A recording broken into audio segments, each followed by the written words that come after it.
So let's do our meditation first.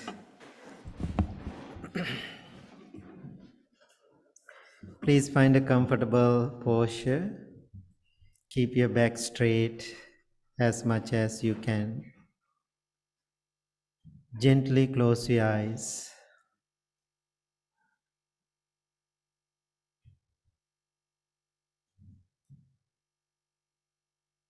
Take a few deep, long breaths and relax your whole body. Please do it 3 times.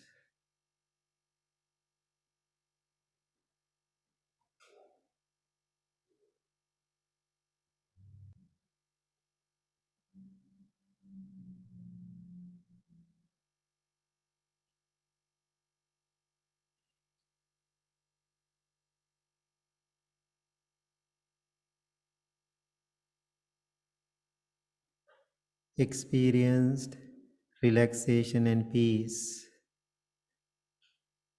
Feel harmony with your body. Feel close to yourself.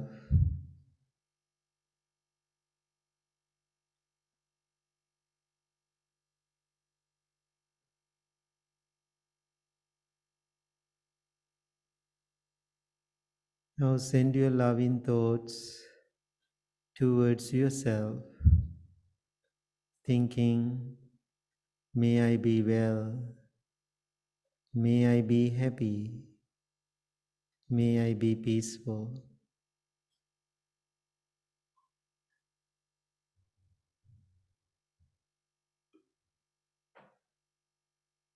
may I be well, may I be happy,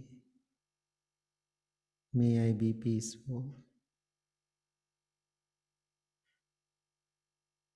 Understand the meaning of each word clearly and deeply, then repeat it to yourself.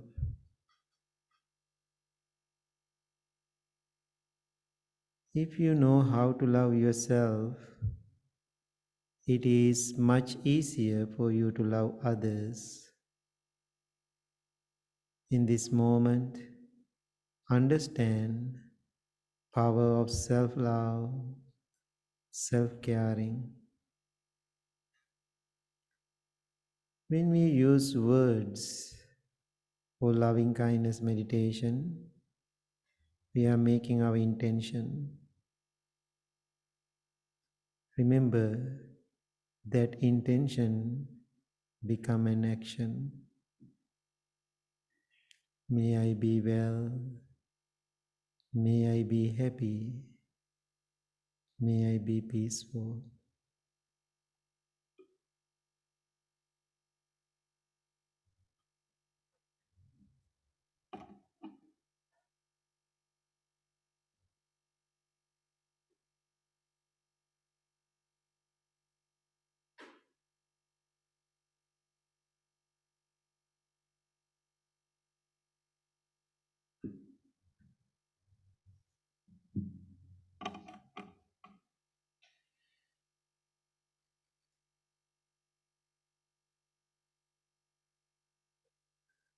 Having loving motivation towards yourself, now slowly turn your attention to the subtle sensation of the breath. Every breath you take in, you take out, is taken mindfully. Focus on your natural, ordinary breaths.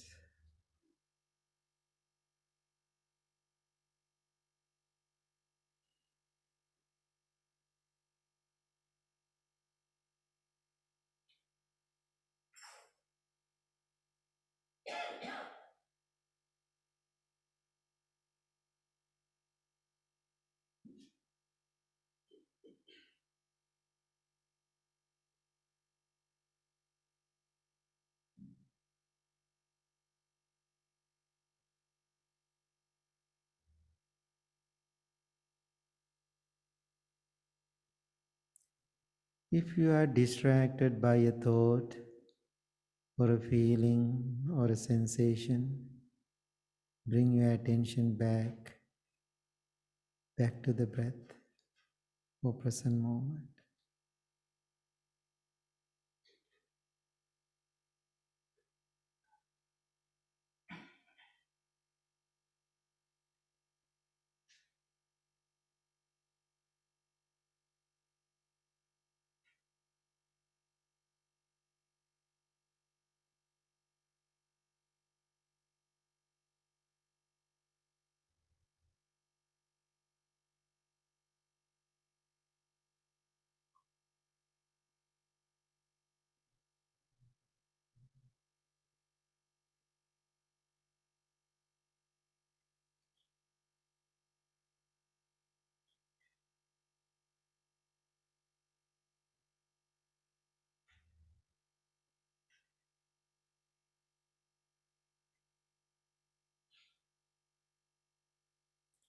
No need to repress your thoughts.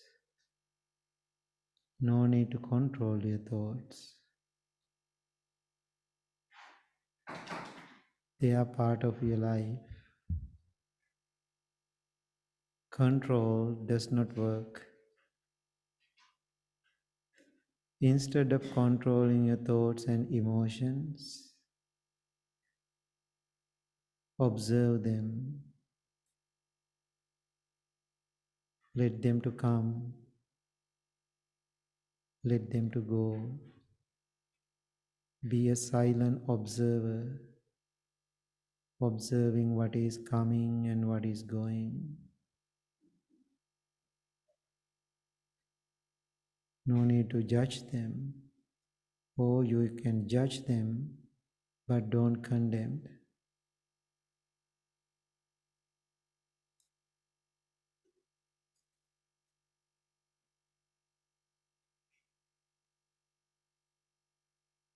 Mind wanders.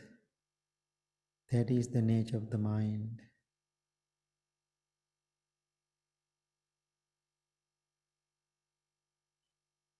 Don't go against it. Don't make any rules to your mind. Let it be free.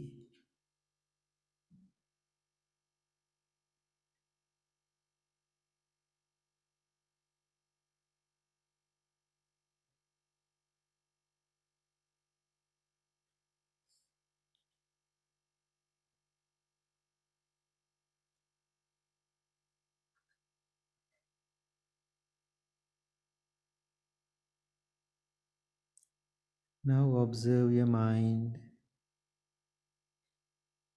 observe your body. Your body is relaxed, your mind is calm, tranquil and peaceful. We all have Buddha nature in us. This means, like a seed, a Buddha mind is within us, waiting to grow.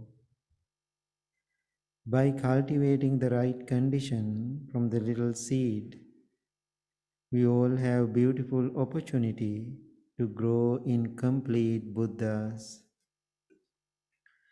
Now bring your palms together close to your heart, which means respect to yourself and others. Another meaning is going inward, not outward. Please talk to your inner little Buddha right now by thinking the following words. I love my life. I will refrain from overestimating it. I love my life. I will refrain from underestimating it. I love my life. I will refrain from extremes. I love my life. I will find balance by finding and practicing the middle way. The middle ground is holy ground. The middle, holy ground, is the perfect place for me to grow my Buddha nature. Today I am celebrating my inner Buddha nature by making my determination to keep my life in this middle path.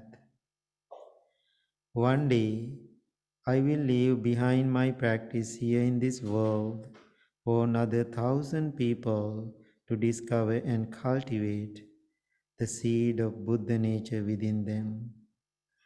This is my daily determination. This is my wish. Now I am going to do a short chant, give blessings to all of you. This chanting called Healing and Blessing Chant.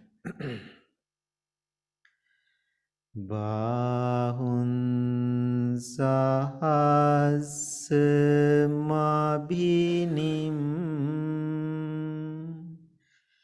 mitasayudantang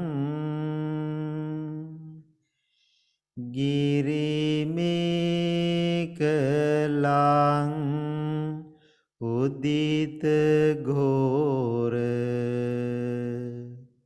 sasena marang Dhanadi dhamma vidhina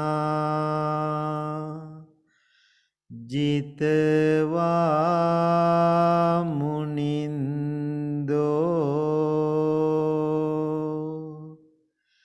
tante jasa bhavatu te Jaya Mangalani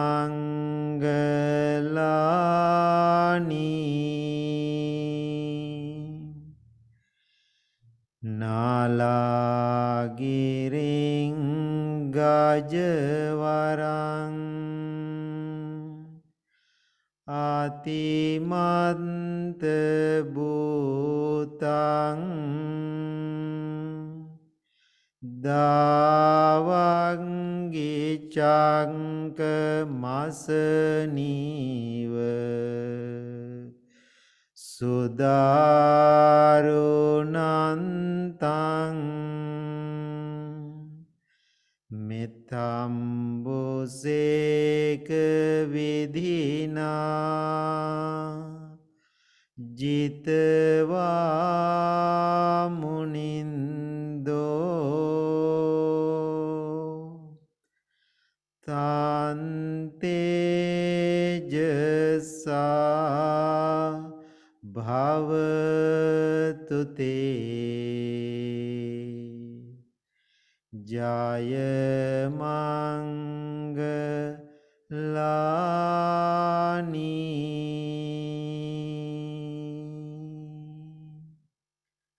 May you be well, may you be happy, may you be peaceful.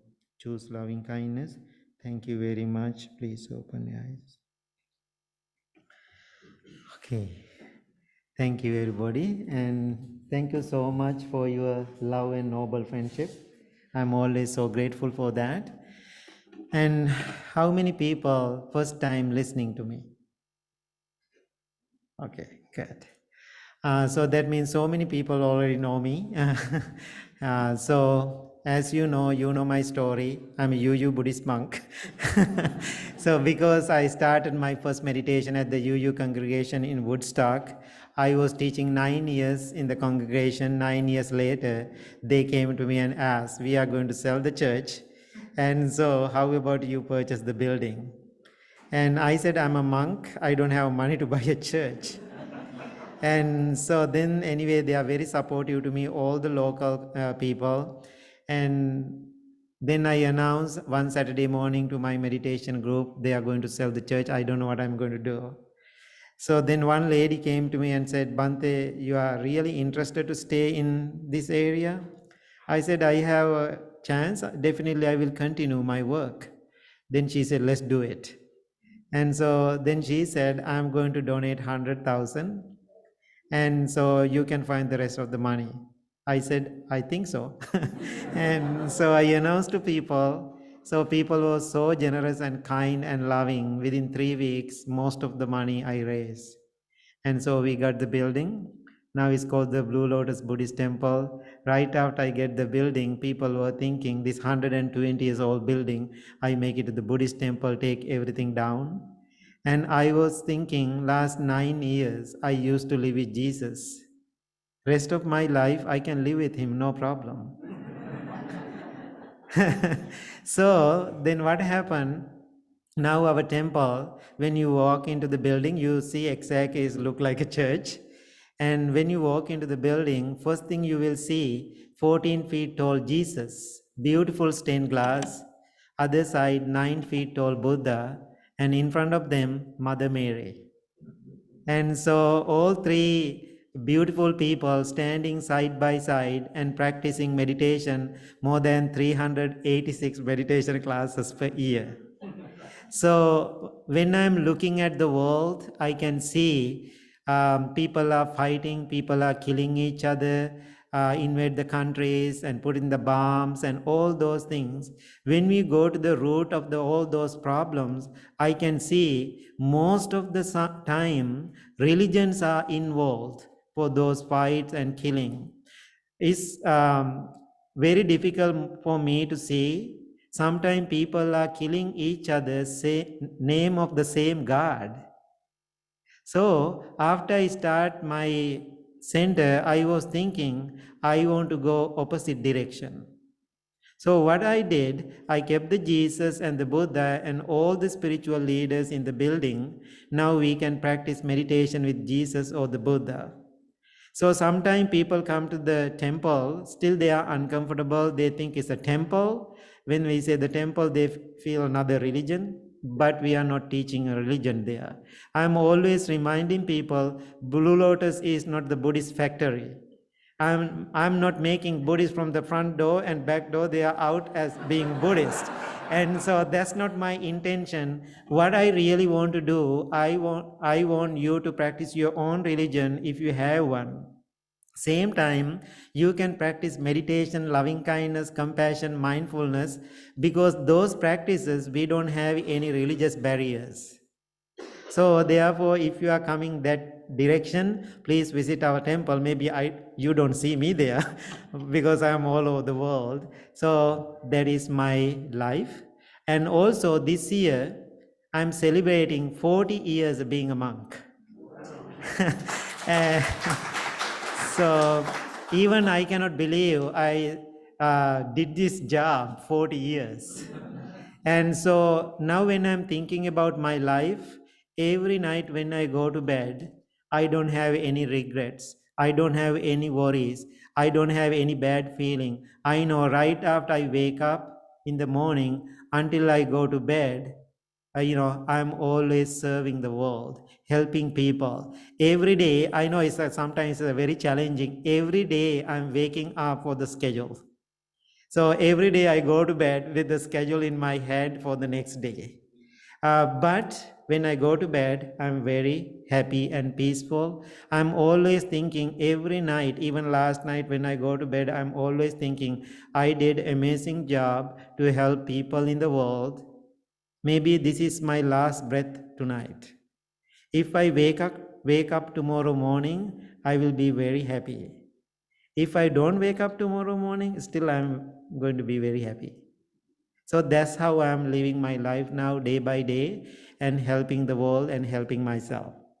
So one time, long time ago, you remember the tsunami hit in all the Southeast Asian countries, and so Sri Lanka hit very badly, and 50,000 people died within one day, and 15,000 children were homeless. Within next day, I was flying to Sri Lanka to help my people. And so I travel all over the island and keep trying. Still, I can see the dead bodies and, all over. So whole country is like a funeral. So I didn't think about my body, my time, and my food or what I'm going to eat. No idea what I'm going to do. I'm keep helping, very exhausting emotionally and physically. After few days working with people and counseling children, homeless children, I returned to the temple for a break, and I was starving to death. And I was so hungry because few days I didn't focus on food. So then I was thinking I'm going to eat something. Then I was thinking I'm so used to this country and this culture, being many years here in this nation. I went to the temple kitchen. Intention for me, going to grab some food because my mind is so conditioned to hear. So when I opened the refrigerator, I had the question, what I am going to eat?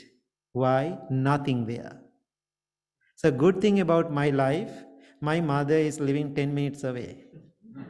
I just called her, I said, Mom, I'm hungry, and please send me some food. And good, I got lots of food, right?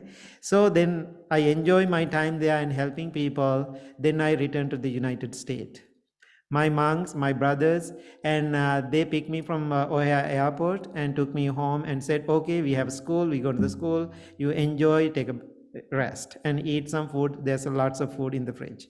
Then I went to the kitchen after take a shower. I opened the refrigerator. Then I had the same question. What is the question? What I am going to eat. Why? There are so many options. It took me 10-15 minutes to figure it out what I am going to do. So that means that's how our countries where I was born and raised, that's how we are living here in this country. Sometimes I know people are still complaining about life here. I know a certain situation we have to complain. It's okay, please keep doing it. And so, but I am always thinking you have very beautiful life here. Even we have some issues. Issues are everywhere in the world, no matter where we go. But we have some issues when we compare to other part of the world. You have a really good life here. We have a really good life here. I was reading a magazine published in Australia. It says 60% of the world wealth in the United States. 60%. If all the money and the material things are our ultimate happiness, this nation has to be a happiest nation in the world. But we all know we are not. We have some issues and difficulties. Therefore, your happiness, your contentment, your joy, your material things are serving to you very much to have a good life. But even you have all those material things, if your mind is not focused, if your mind is not balanced or even, very difficult for you to enjoy your life. I meet sometime multimillionaires when I'm traveling. They always smiling and talking to me and happy and joyful. Sometimes when I'm talking to these people, personal level, they are not happy and joyful. They have lots of difficulties. They are always telling me, they can buy another island, another country. That's how they are talking about themselves. But their hearts and minds are crying and emotional. One of the millionaire came to me and said, he called me first. He made an appointment with me, and he said, "I want to sit down with you." I said, "Sure." Right after he come to see me, he started to cry. I asked, "Why you are crying?" Bhante, a few months ago, doctors said I have a really bad heart. So then I was thinking, nothing to worry. I have money. I can fix it. So what he did, he went to all the big hospital around the Chicagoland to fix himself, but they couldn't figure it out. Then he was thinking, nothing to worry, I have money. What I'm going to do, I go to most expensive, powerful hospital, Rochester, Minnesota. He went to Mayo Clinic. So he was thinking, no, they can figure it out. Group of doctors and nurses. Then he was there almost 1 month, no solution. Then he returned. After he returned, he met me and crying and emotional like a baby. He's 70 years old. Then he said, Bhante, I started my first job when I was 15 years old. My grandparents has a business, my parents has a business. They push me so hard to make a money. If you want to have a quality, good, wonderful life, make more money. That's what they're really pushing me so hard. I was believing it. I did it. Now you know I have money. But Bhante, after I get sick, I realize my money is helpless. My money is helpless. Now I am so mad with my money. That's what he said. But today I'm sitting in front of you, sitting in front of this gigantic Buddha and the Jesus. I feel something deep in me. I cannot buy that feeling using my money. Now think about how comfortable your country. After this service, if you want to grab a coffee, you can go drive through to Starbucks. How comfortable it is for you. So that's how your life. So if you have money, you can go drive through and get most of everything. Now think about, you have lots of money in your wallet. You have credit cards. After this service, you go out. Can you go drive through, get some joy, get some inner peace, get some happiness? You can get some happiness if you want, but maybe that happiness never lasts long. But whatever I am talking about, this inner peace, can you go and buy drive through? No, you cannot. So I was giving a talk, Penn State, Pennsylvania. So, during that talk, one kid raised his hand and he said, Bhante, I know our country really well. I want to tell you something. I asked, what is that? There is a church in central Pennsylvania. It's a drive-through church. He said, there is a drive-through church. I said, what? Drive-through church? Then I said, I don't believe it. He said, if you don't believe it, I will take you there. Then I said, no, now I believe it. And so then I asked him, how is work? Then he said, people don't have time to go to church.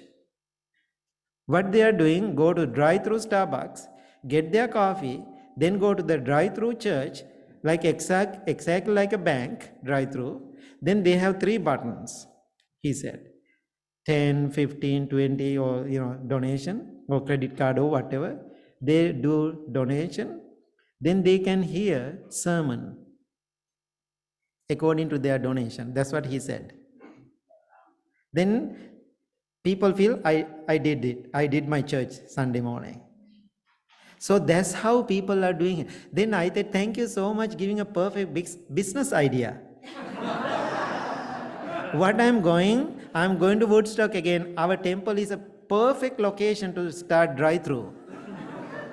I am going to start drive-through mindfulness and loving kindness.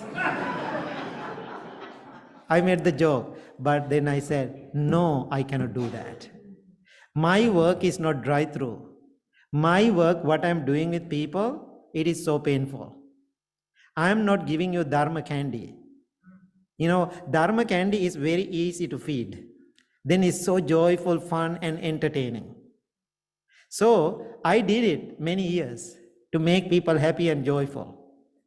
Finally, I realized when my practice getting deeper and getting bigger and more peace inside me, I realized I don't want to give people Dharma candy anymore. If you eating sweet is a good thing. If you eat too much, you get diabetics. So the same thing, giving Dharma candy sweet thing doesn't work. I am always talking about the truth. The truth is not fun. Truth is painful. Truth is better. But after you get it, you feel content. You feel peaceful. So, if you really want to enjoy your life, this is what I figured out myself. When I was a young monk, because I became a monk age 11, I used to be an angry little monk. And you believe, angry little monk. So then I graduated, I got lots of punishments in the school because of my angry behaviors. One day I did something so bad in the school. Can you believe I was a monk that time? Don't think all the monks are good, no. And so I did something really bad. And so within a 5 minute, whole school was closed. Then I was punished and my teacher is ready to send me home. What I did, I punched another little monk in the school. That's what happened. I'm very honest about it. I did it. Now he's the head monk of my Australia temple. And now I'm the head monk here. Actually, even on the way, I was calling him. So we are good friends now. But that's how I raised. I used to be so angry. I got so many punishments. Finally, one day my teacher gave me a punishment. So sit in front of in front of the building of the main area to do the loving kindness chanting. That's my punishment. It's so embarrassing because so many people are walking by. So I don't know what I'm doing. I'm always chanting, may all living beings be well, happy, and peaceful. I don't know what I'm talking about. Right? But my teacher is watching. That's why I'm doing it. Then same time, I can see that other monk, little monk, he also walking by. He's extremely happy. Why? I'm punished. What he does, he's teasing me and he's walking by back and forth too. I cannot handle that. Then I say, I am well, I am happy, I am peaceful. May all living beings be well, happy, and peaceful. Then I'm kind of looking at him. I said, I hate you, and may all living beings well, happy. That's how I practiced loving kindness when I was 11, 12 years old. Can you believe it? And so, after being angry monk so long, then I was reading a book. It's a Sanskrit book. Now, that time I was like 16 or 15 years old. I had to say, that book is always talking about the qualities of the being a bodhisattva. Bodhisattva means like a saint. If you want to be a saint, these are the qualities you have to practice. That book is talking about. I was studying for this book for my school. So I remember that book says, if you want to be a saint, these are the qualities you can practice. You can be a lamp, people who are looking for light. You can be a bridge, people want to cross. You can be a bed, people who wants to rest and sleep. I was keep reading this. Even I'm angry that time, something really, really hit my deep heart. I was thinking, I can do this. That moment, my life started to change. Now, being angry little monk, how people call me now, Bhante Sujatha, the loving kindness monk. I didn't make that name for myself. People start to call me loving kindness monk. So why is that? People saw inside me, in my life, loving kindness is I'm putting out the world all the time. Therefore, I'm asking you, even you are angry right now, don't feel bad. Why? You have a tiny little Buddha inside you. So when you are meditating, when you are practicing good qualities, you see that tiny little Buddha, that little light inside you. Then what you have to do? We have to take that tiny little Buddha out. So however, I figure it out how to take that tiny little Buddha inside me outside, and I made that Buddha bigger and larger. Then what will happen? So many people saw that light inside me and my bigger Buddha, then people were following me and learning from me. That means you can be a Buddha too. That's what I'm asking. So if you want to be a Buddha, this is what I will figure it out. I realize biggest problem in me, I don't know how to love myself. Does it make sense? How to love myself. If you need peace, what people are doing now, people go and try to change the outside world. Good luck. Why I say that? You cannot do that. Outside world is too big for you to change. External world is too big for you to change, but your inner world is a perfect size. People always trying to make the world, outside world peaceful, they never find the peace. Long time ago, McHenry County Peace Group invited me, Bhante, we are going to peace protest. I don't know what it is. And so anyway, they invited me. We are doing it in front of the Route 14, the main and Route 14. Can you join? So as a community event, I said, sure, I will come.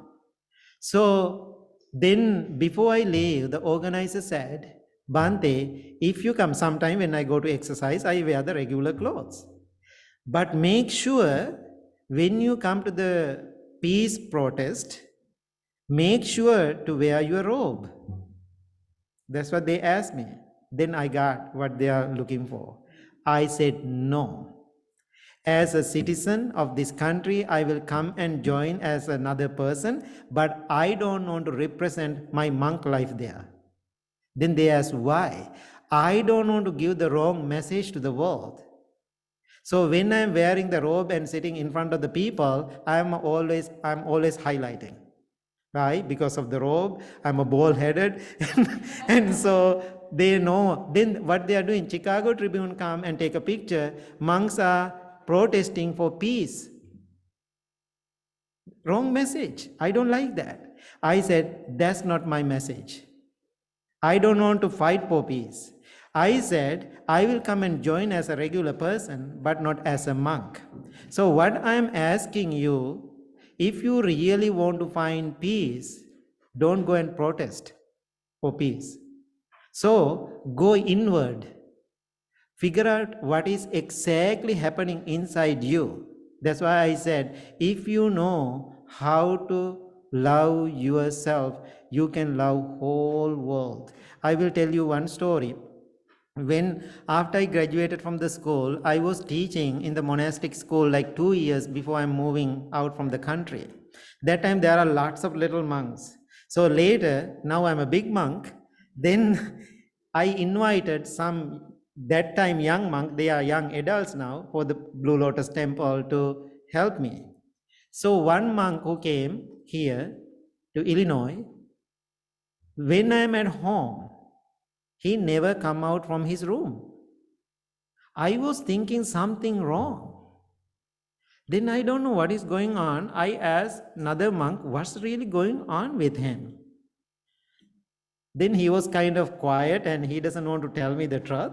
I said, tell me the truth. Then he said, that monk is so scared to you. That's why he is not coming out. I said, why? I'm a fun guy. Then the other monk said, that's now, not before. I said, what is that?